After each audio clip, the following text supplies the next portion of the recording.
chapter 3, part 53.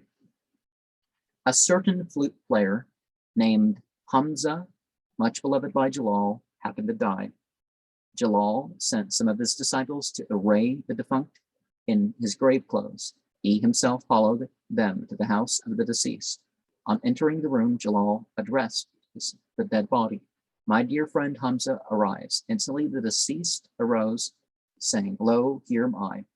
He then took his flute, and for 3 whole days and nights, a religious festival was kept in his house.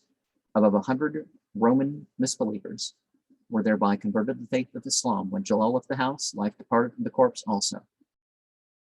And, well, if somebody's at a point where you think that they're dead, or some people are going to think that they're dead, and it turns out they're alive, well, it's usually not long coming for